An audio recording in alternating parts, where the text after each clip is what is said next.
Hi friends, ఎలా ఉన్నారు అందరూ? ఈరోజు మీ అందరికైతే జున్ను తయారు చేయబోతున్నానండి.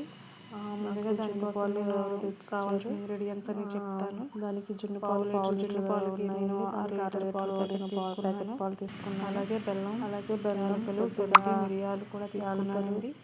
ముందుగా మనం శొంఠిని కచ్చాపిచ్చగా దంచి తీసుకున్నానండి. దానికి కావాల్సిన ఇంగ్రీడియంట్స్ పౌడర్ కొద్దిగా కచ్చాపిచ్చగా దంచేసుకున్నాను ఉంటుంది కాబట్టి, ఎందుకంటే పౌడర్ అది తొందరగా దంచేసుకున్నాను. తర్వాత అందులోకి మిగిలిన మిరియాలు కూడా వేసుకుని పౌడర్ కింద తయారు చేసి పౌడర్ రూపంలో చేసేసుకున్నాను అనమాట. మిరియాలు అవి కచ్చాపిచ్చగా దంచుకుని ఉన్నాయి కాబట్టి కొద్దిగా పంచదార వేసుకుని అందులో కొంచెం కచ్చాపిచ్చగా తర్వాత మనం ఒక గిన్నె తీసుకుని అందులో మనం ముందుగా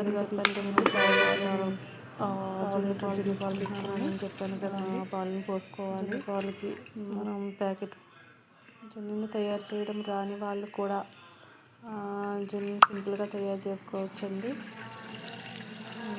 అందులోకి 6 లీటర్ పాల ప్యాకెట్ని కూడా వేసేసుకోవాలి.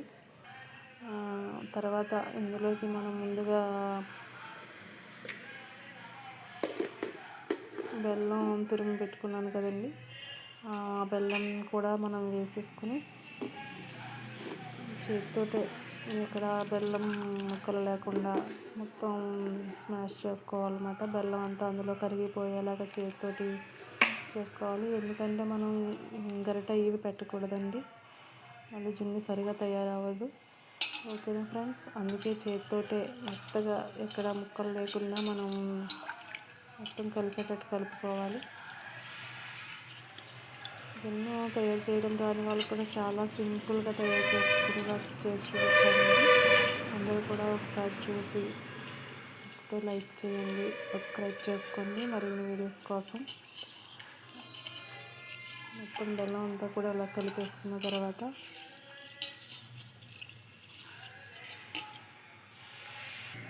ఇందులోకి మనం ముందుగా దంచి పెట్టుకున్నాం కదండి,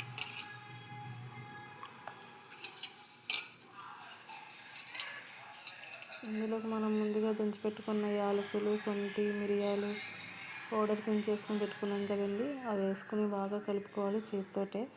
నేను కొంచెం ఎక్కువగానే వేస్తున్నాను, ఎందుకంటే ఇప్పుడు శీతాకాలం కాబట్టి కొంచెం వంపలా ఉన్నట్టుగా ఉంటుందని చెప్పేసి నేను బాగా కలుపుకున్న తర్వాత